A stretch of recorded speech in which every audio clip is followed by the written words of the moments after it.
Hey, I'm Nick, and I love Mopars, and today we're tearing down a 340 that belongs to Bob from Ontario with 72 Duster.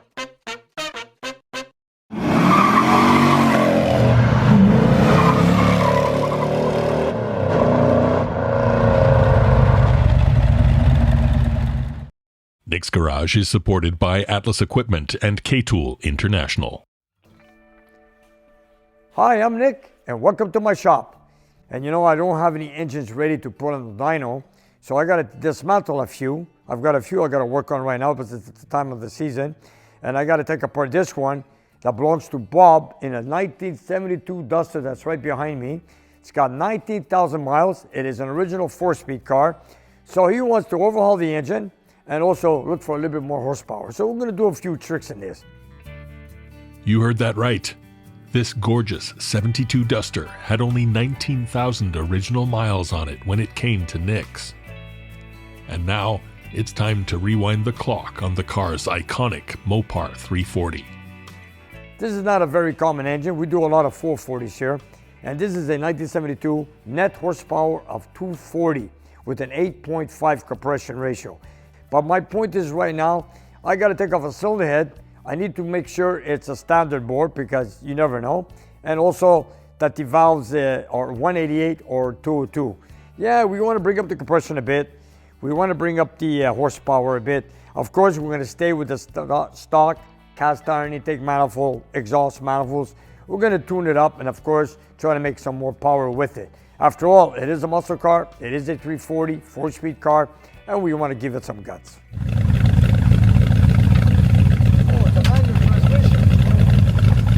When we took it out of the trailer, out of the transportation, it was smoking black smoke and whatever. So anyways, I had the carburetor. It is a thermal quad, which is a genuine piece to this, all matching numbers. The motor is also matching numbers to the car, the 4-speed and all of it. And by the way, this car came with a 391 Sure Grip from the factory, which is a very rare option. It's no secret that Nick, the guy with all the Hemis and 440s, also loves the little Mopar 340. And he has lots of memories with the Plymouth Duster. You know, I remember when my father and I, we bought our first car, brand new car, was a 1973 Duster. It was a 6-cylinder. Now, I was 16 years old when I bought this car with my dad. What was I thinking? I bought a 6-cylinder. Where was my mind? If I knew today any better, I'd go out and buy a 340 Duster with a 4-speed, like Bob has just bought here recently. But anyways, those were the days, you know, 16 years old, I was just getting into it. You know, it sure brings me back memories. And you know what? The 8-body Duster, it is a super cool car. It's a compact, it was a good car, it was a cheap price car, it was like a $3,000 car, brand new back then with a 6-cylinder. Anyways, I don't know what the option was on a 340. I should have known better, but anyways, doesn't matter. So I want to start taking it apart. I want to take off one cylinder head. I'll do it with you viewers on board. I want to see the valve size, and I want to make sure it's a standard bore. But don't forget, Bob bought this car used. Now, has it ever been rebuilt? Apparently not. But I just want to take a look because I need to order some pistons and maybe valves. So in case some things are back ordered, they take months, I got to take it apart right now, see what I can do to get parts on order that I need. So my goal for today is I want to remove a cylinder head. And I got to be cautious because, you know, I want to remove this heat shield. After all, it's very rare, 1972, and we're keeping with the same exhaust manifolds, air cleaner, thermal quad carburetor, and of course the exhaust manifolds. So I got to be very careful how I want to remove the exhaust manifolds, but I first have to remove the heat shield without damaging it because I need to put it back. So we're going to heat up all the bolts, make sure we don't damage or break anything, and then of course preserve it for later on to put it back together. And it should be all original standard bore. It's a 4.04 bore. It should be, I believe, a 188 intake valve. We're going to a 2.02 intake valve, which is a more of a powerful flow, I should say more flow for the cylinder heads, because we're gonna put the older valve, which is a 202 back in 1970, 340s. So, you know, this is a net horsepower of 240. Factory was 275 back in 1970. So we want to bring it up to 275, maybe a little bit more if we can. After all, we're not modifying it crazy. It's going to be a nice cruiser, but we want to give it a little bit more kick than it came from the factory. I remember back in the day when my brother Jimmy bought a used rusted out Dodge Dart 1969 with a 340 and a 4-speed. And the car was so badly rusted that the quarter panels were rocking back and forth as we drove it. It had 2 broken engine mounts, and as we drove it, you saw the engine was tilting and the shifter was going to the side. But we killed that car. We revved it. You know, people were telling us it's a high winding engine. Yeah, you know what? We kept winding it, and kicking it and pumping the clutch, and it never let us down. Yes, the motor mounts broke, but besides that, that engine never gave up on us. And you know what? The 340 is a high winding engine. It's a great little V8. I might love all the big blocks, 440s, Hemis, and of course the 383s, and a lot of other manufacturers, GM, Ford, and Chrysler or whatever. But the 340 was always a little special engine for me. Okay, so I need to remove one cylinder head. We're going to start with the driver's side. Let me get going on that, because I want to remove that shield, the heat shield that brings heat to the air cleaner for winter warm-up. So I got to be very careful, and let's take it apart. I'm going to heat up all the bolts to start with, and I know they're not going to come off, and they're seized, and they've never been removed before. So what I'm going to do is I'm going to heat them up a little bit. I don't want to do any damages, and see how it goes.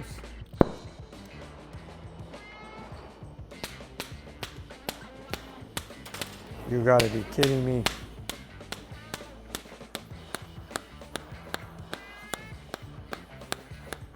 I got to clean the tip, but I'll do it later.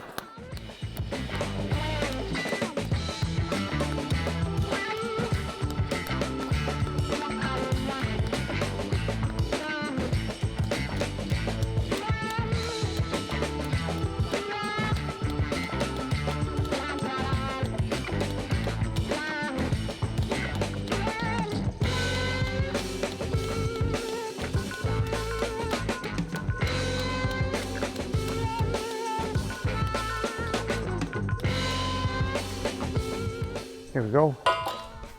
Well, I need to clean the tip. It's popping. I need to get the tip clean on my torch. That's the cutting tip, but I'll take care of it later. All I just wanted to do is warm up a couple of these bolts so I could save it. After all, looking for the shield is not going to be an easy find. So you know what? Let's save it.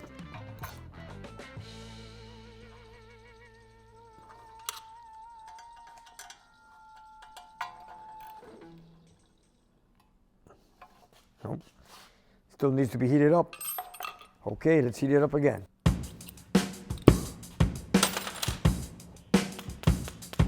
The mighty little 340 was one of the great Chrysler V8s of the 60s and 70s. Performance-minded drivers loved the high-flow heads, large ports, and 2-level intake manifold. The engine boasted a decent power-to-weight ratio and paired beautifully with cars like the Plymouth Duster and Dodge Challenger.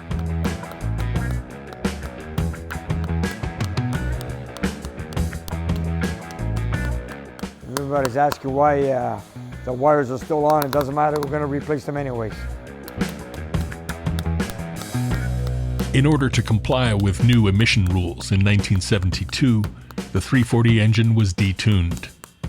The intake valves were made smaller and compression dropped to 8.5 to 1 by means of a wrist pin location change. Even so, the 340 still outperformed the same year's 360, with 65 more horsepower than its larger displacement cousin.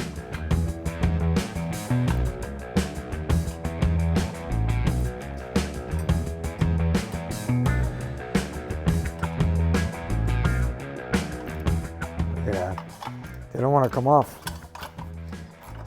I want to save the original bolts, but looks like it's not going to happen.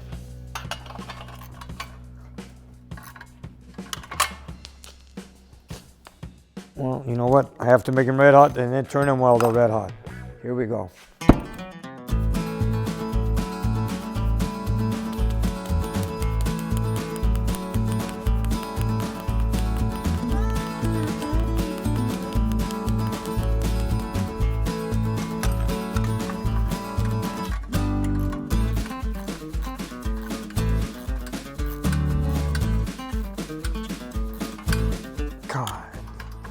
The jams up. Here we do it again. Trying to save a bolt.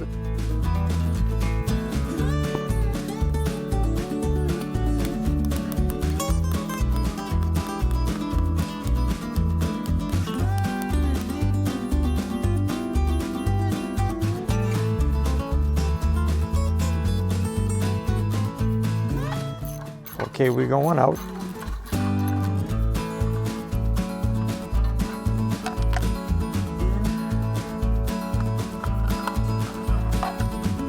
There we go. Now let's work on the other one.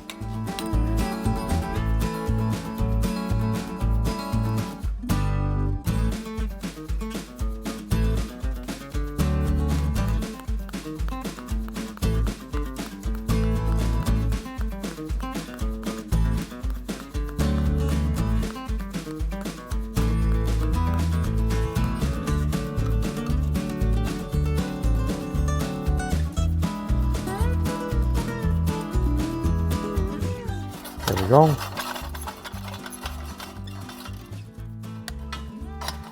Get that on. Let's do the lower one.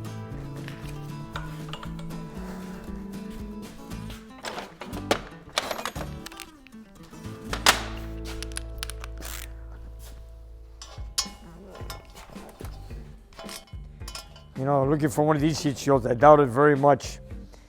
I doubt it. So you know what? I'll save it. Because I know I won't find one and I don't want to bother with one because right now this is in perfect shape. So I want to save it and put it back on when the engine's built.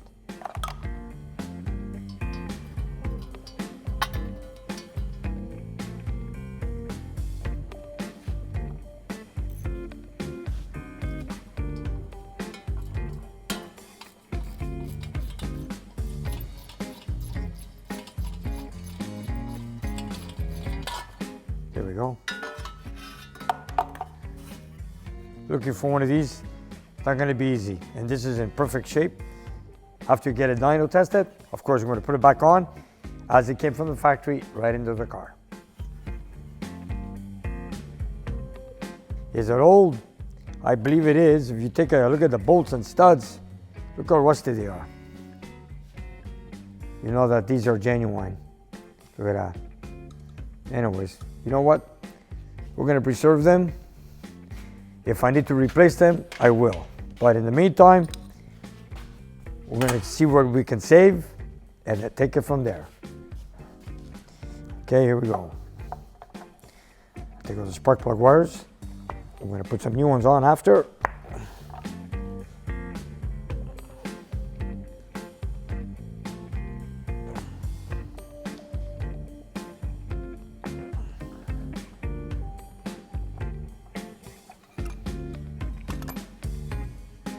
This one came from the factory with electronic ignition. That's when it was introduced, late 71, 1972.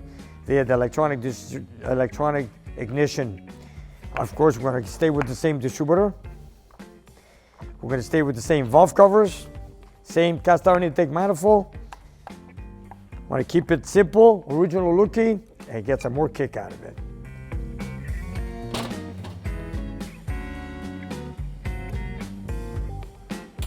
Okay, let's start. This is garbage.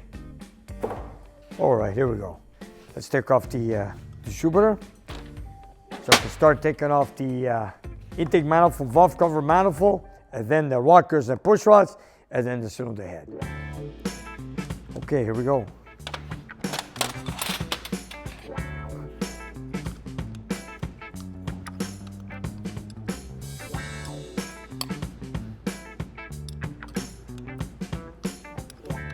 I doubt it very much if this engine has ever been rebuilt. I do not know, but we're going to find out. Let's open it up and we'll see from there. Well, you know what? Let's remove a valve cover. See what we got. I'm curious.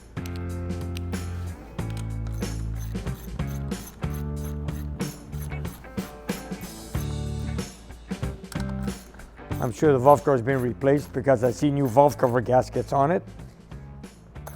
I mean, the valve cover gasket is being replaced. This is the factory blue color. It came from the factory. It's the same color as the car. Sort of like petty blue.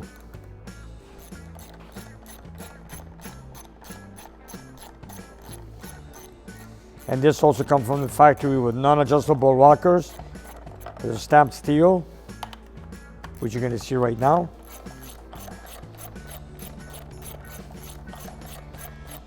We have a few dusters. My brother George used to own a duster. 1974, I believe it was, back then. Yeah, we all had a duster one time. And you know, like I told you before, it's a great looking car. Here we go. I'm gonna remove the rocker shaft. And when you crack them loose, you do a little bit at a time, so you don't bend the shaft, because there are some springs are under pressure with the rockers, with the cam lobe open valve. So what you do is, you slack them all a little bit, and then you take it off slowly, like so.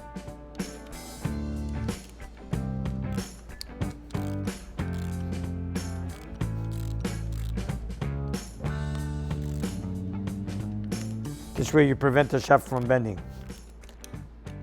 Now that we took the pressure off, we can take the bolts off.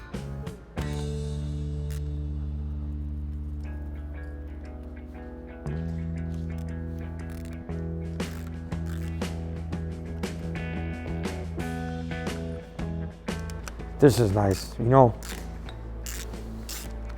This is really cool. All original.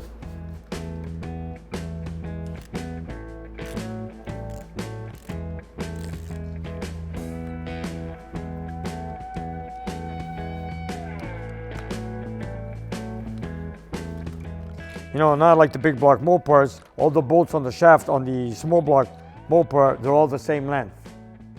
There you go. On the big block Mopars, you got the two, number second and fourth rocker bolt shafts are much longer. On the small block Mopar, they're all the same length. There we go.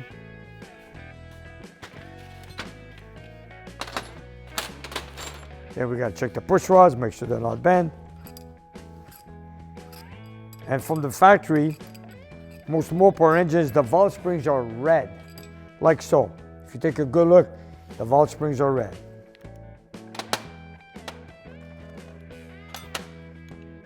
I'm gonna see if I can take off the manifold. Hopefully it comes out. Oh, this one came out. That's good. Let's try this one. This has a unique bolt. Okay, that was easy. Oh, that's not bad. Not bad at all. That's pretty cool.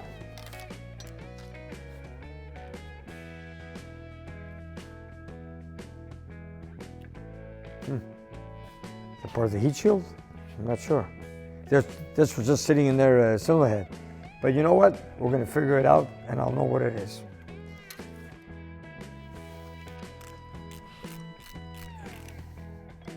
Okay, here we go.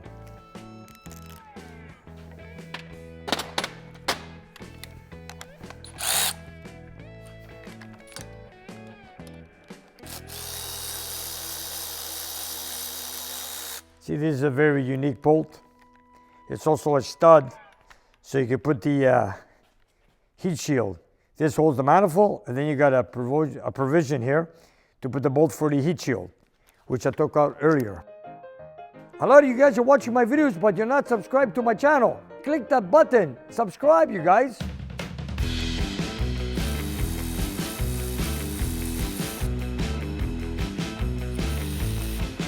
Over the years, the modest little Plymouth Duster has been transformed into some truly beastly street machines. Like the 1972 Duster owned by Josh King in Michigan. He used a 417 cubic inch Gen 3 Hemi with 23 pounds of boost to make 1,200 horsepower at the wheels. It's a long way from the little 6 that Nick and his father drove home from the dealership in the 70s.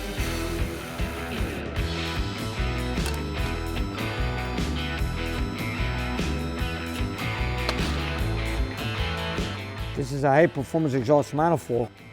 It's a genuine piece. It's factory. We're gonna put it back up. Okay, let's take off the intake manifold. Has it ever been removed? I don't think so, but anyways, we're gonna take it all apart.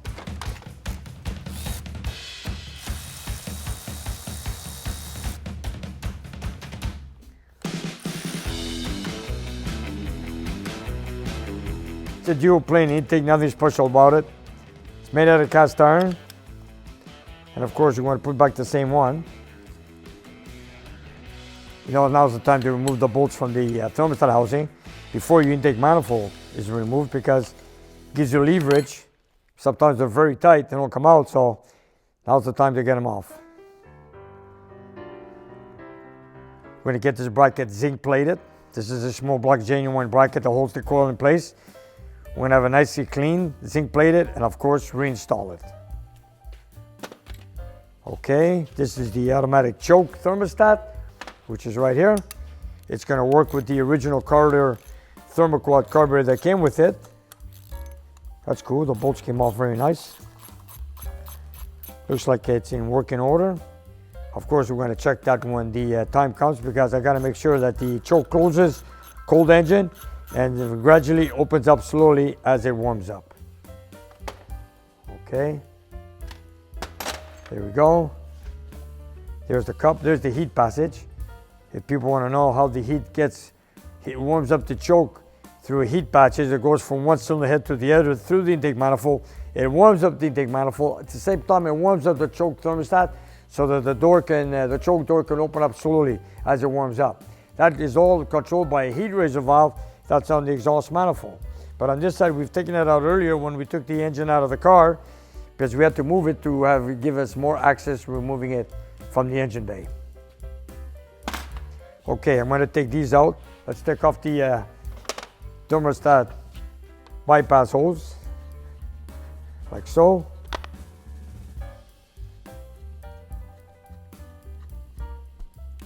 We're going to replace all the hoses, of course.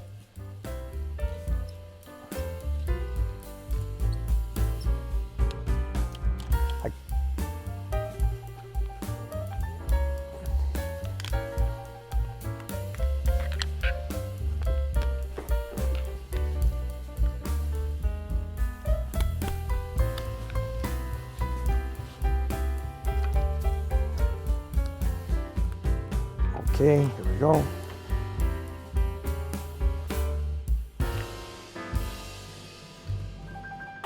Garbage. All right, let's take off the housing. This is one thing you gotta make sure you don't break let's not break the bolts inside the intake manifold. Usually these are seized. You see, look, and they don't come off. Okay, we don't wanna break them inside, because then you're gonna take a lot of time to drill it, tap it, and whatever. Let's try heating them up, and hopefully they come off.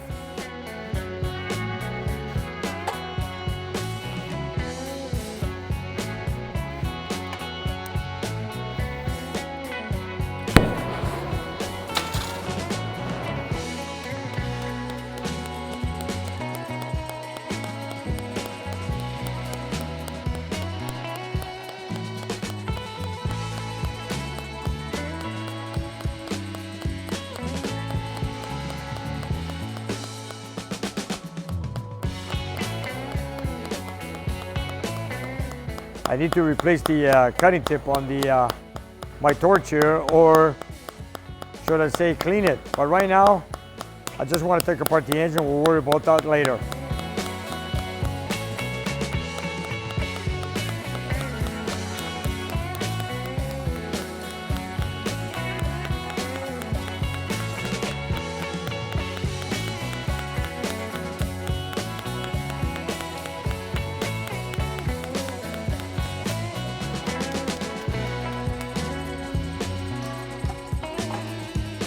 You know what? While I'm at it, still at it. Doesn't matter. Here we go. Don't do that at home, you guys.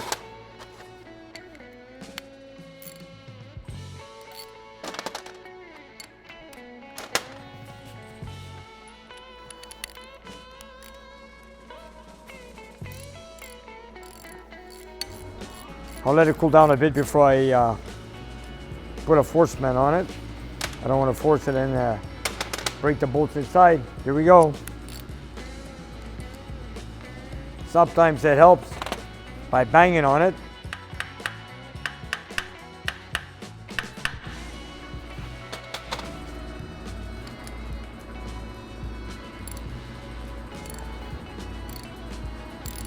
There we go, see that? After that, we're going to clean all the threads on the cylinder heads, intake manifold, everything. So when it comes to putting it back together, it's nice and clean. And of course, probably use new bolts.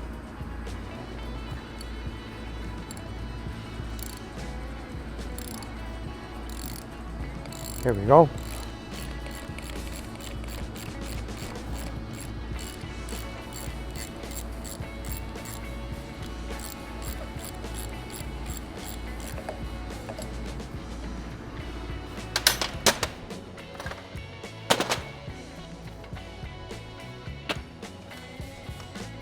Let's see what thermostat is in there. There we go.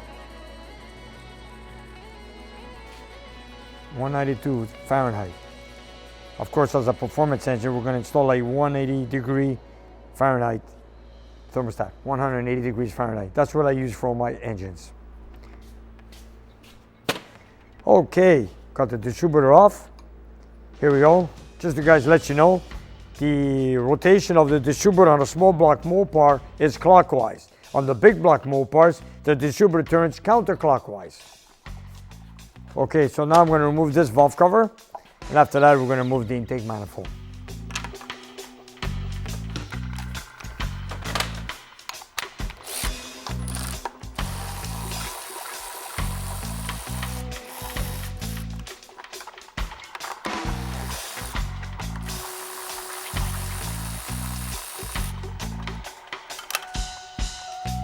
If you guys take a look here, this is a genuine valve cover screw that comes on the Mopars. And this is an aftermarket valve cover screw with a washer that comes apart separate. So when I finish building this engine, these are all the identical bolts that are going to be on the valve cover when it's done. There you have it. Original Home Depot.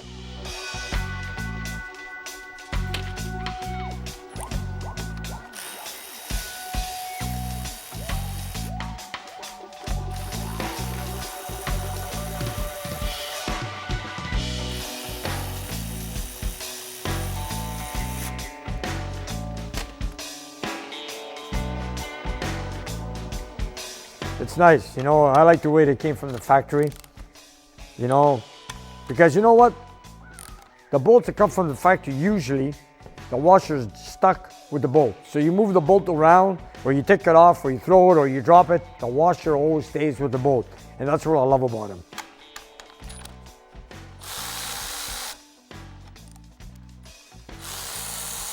I'm going to show you guys what an intake manifold looks like when it's a thermoquad. Yes, it is a spread bore. Let me show you what it is. Let me take off my engine lift plate.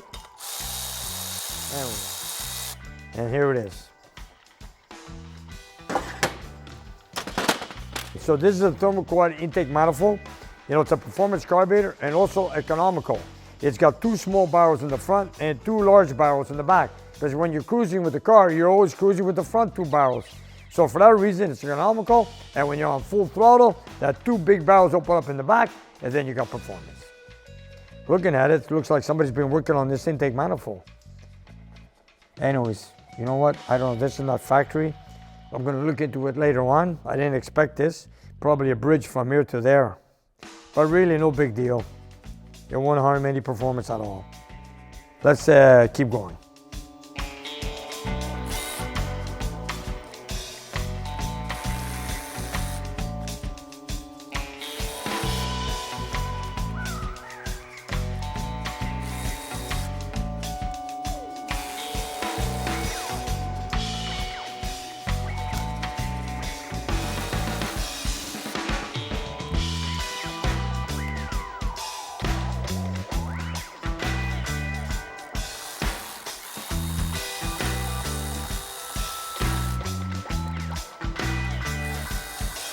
Some bolts are easy, some bolts are difficult.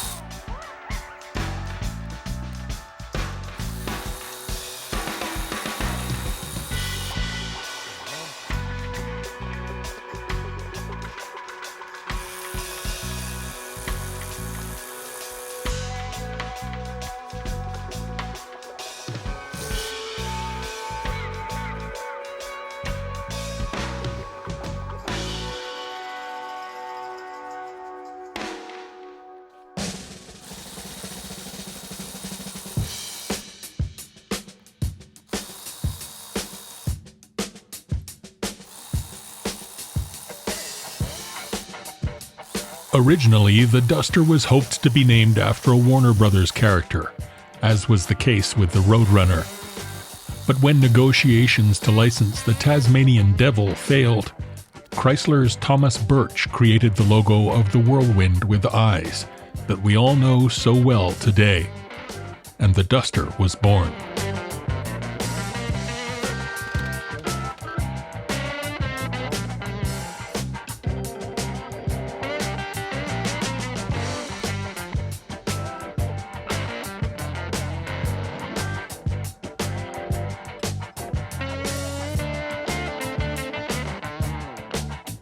I love these 340s. I love them, just love them. What is there not to like? They're perfect. It's got a forged crank, forged rods, and good pistons. But we're going to change those pistons. We're going to put we're going to put the forged pistons in there. I'm sure we're going to go an oversize on it.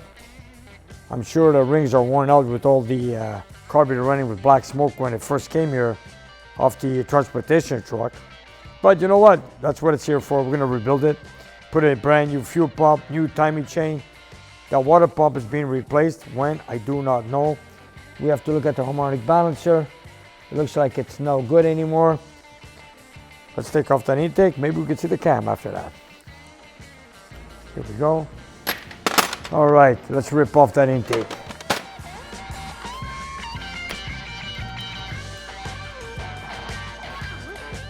Are all the bolts off? Yes, they are. Okay, here we go.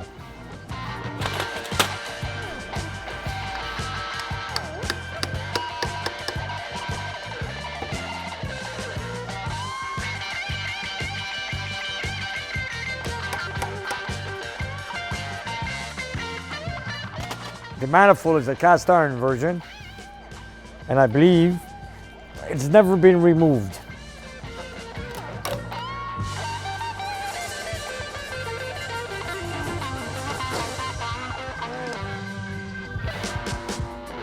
Wow. Here we go. You know, from the factory, the intake gasket was a paper gasket on the intake, and the end seals, like these here, were made out of foam gasket, like so, not cork. So when you see this foam gasket, it's genuine. So probably this intake manifold has never been removed. That's a sign that this engine never had any problems.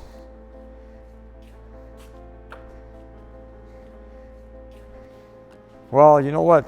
Like it said, it's got real mileage on it, 19,000 miles on it. And I'm just gonna look at it fast. I want to see the size of the intake valve. That's what I'm concerned about.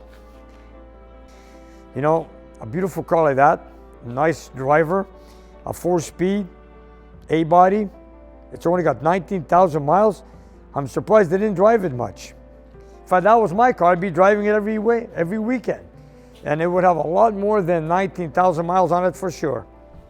I'm going to remove the spark plugs.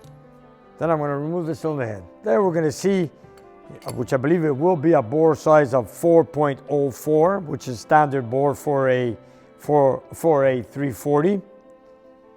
So let me just get the plugs out. If you guys take a good look, this engine was running very rich. If you see the spark plugs, they're black. Yes, the carburetor's gone to Don Oak. He's gonna rebuild it for me so I can have it ready when the engine's ready and they put on the dyno. And like I said earlier, this is all matching engine, carburetor, intake, and all. So we're gonna go back with all the original stuff, except for the little bit of a cam.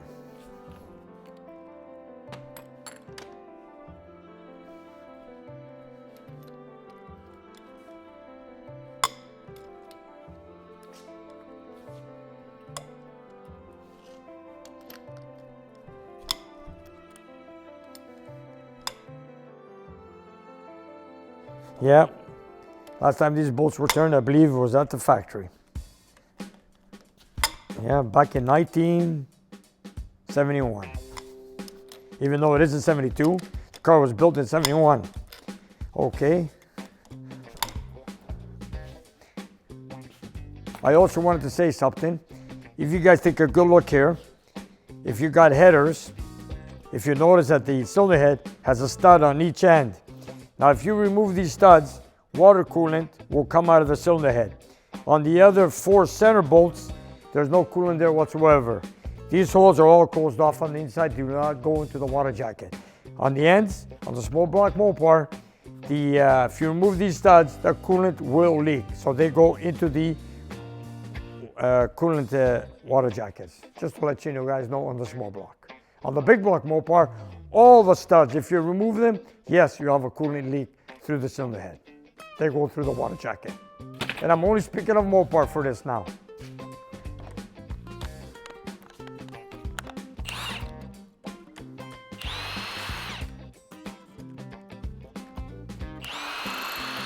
And this small block Mopars only have 10 bolts per cylinder head versus 17 bolts on the big block Mopar.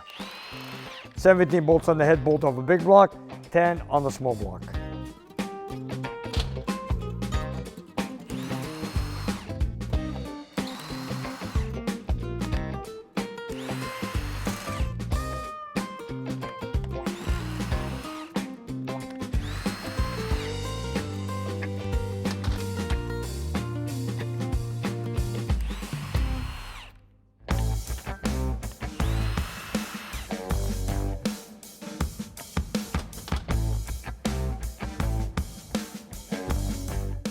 Here we go. Get the pry bar. Let's see what we got.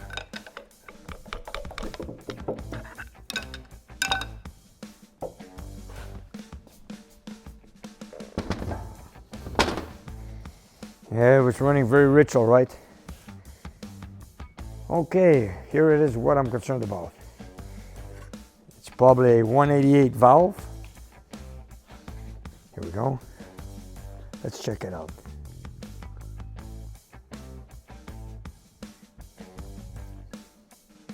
Hmm, 188. Anyway, it's a little bit smaller, but it's 188. So now these intake valves are 188. That's not a performance valve. So you want to make the cylinder head a performance, we're going to do a little bit of clean up in the bowl area and install a 202 intake valve like they did in 70, 71, and of course 68, 69, 340s. Since this being a 1972, it's a smaller intake valve, but we're going to upgrade it to a 202. Yeah, we're going to give it more performance by doing a valve job, and these small valves are going to leave. So now we know that we got to go to a bigger valve. And now let's take a look and see what's going on over here. These look like factory pistons to me. Let's take a look here. It should be a standard bore of 404. Let's make a fast measurement.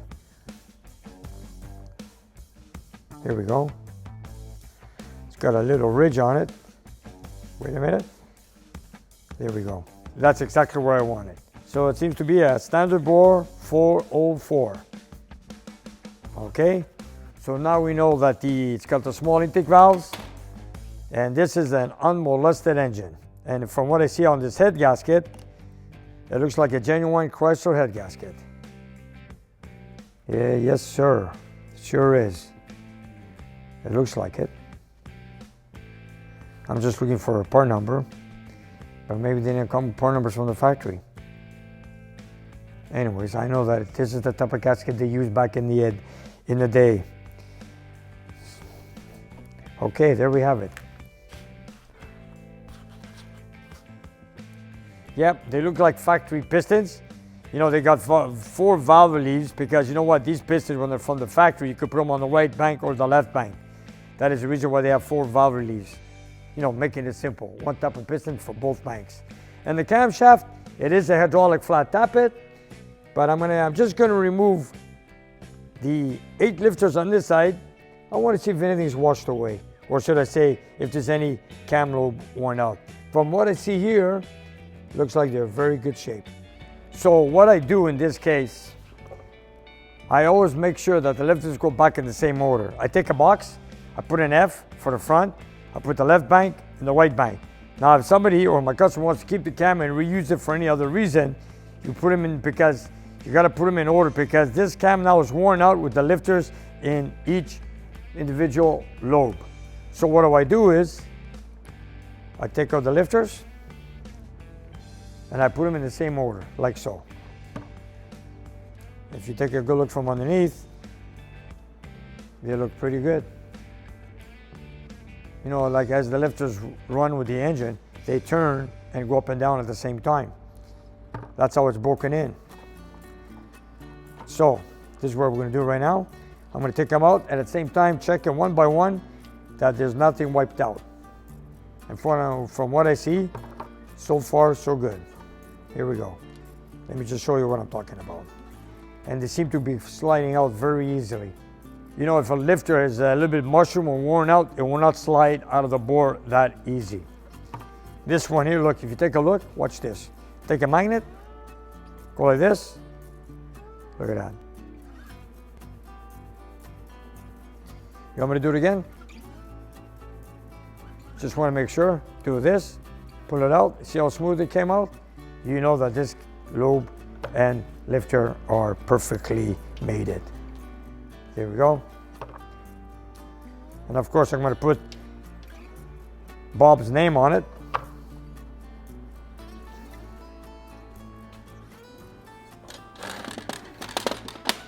Okay, Bob, the owner of the car, has also Bob Karakashian in Michigan, who's going to make a special grind for him, a special cam, also a hydraulic flat tappet. And he's going to design it just for Bob, the owner of the car, especially for his 340. And you know, Bob is very familiar with these camshafts, and he's built all kinds of different cams, and Bob Karakashian is going to do something special for us on this one here. So Bob from Michigan, if you're watching, this is the engine. We're going to take it apart. Then after we get the new pistons and ballast, we're going to wait on your cam to put it in. And there you have it. So far, everything looks good. It's all genuine, standard bore. Yes, we're going to order some brand new pistons, forged pistons. We're going to take apart the engine, bore it out maybe 20 over. We're going to order some special 202 intake valves, and then from there, build it, wait for the carburetor to come back from Don Oak in Ontario. And then once it's all done, we're going to put it on the dyno and see how it goes. You know, all you viewers are making a lot of comments when I'm going to use a Thermoquad carburetor. Well, I got one coming up in a little while on another 340, which belongs to a 71 CUDA. Then I got this 72 that belongs to Bob's Duster, also Thermoquad. So stay tuned for the future, guys. I got two 340s, both equipped with Thermoquad carburetors for you guys to view on the dyno. And make sure you guys subscribe to my channel and press the like button. And by the way, look what else just came into the shop. A 1968 Hemi GTX. Okay, this is not here for an engine buildup. It's here for electrical problems. But you know what? We're gonna go through A to Z, check all the electrical stuff. You know, it is an old car. A lot of things are dried up, switches, terminals, sockets, or whatever. Our goal is make it work and be safe. And there you have it, you guys. There's a lot of action coming up for this year. And I'll see you guys next week. Thank you.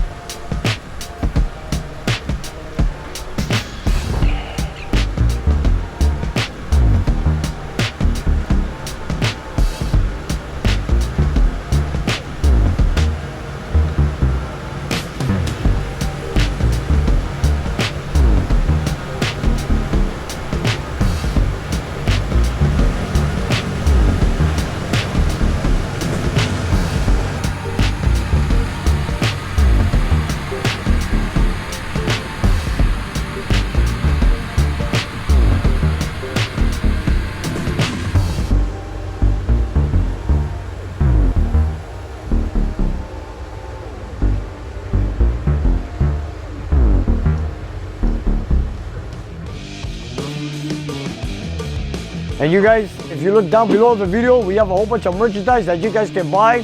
So whatever you like, buy it, love it, wear it, and enjoy it. And help spread the word of Vic's Garage. And if you have some time, check out our Patreon page. We have extra content and you guys can watch it and take it from there.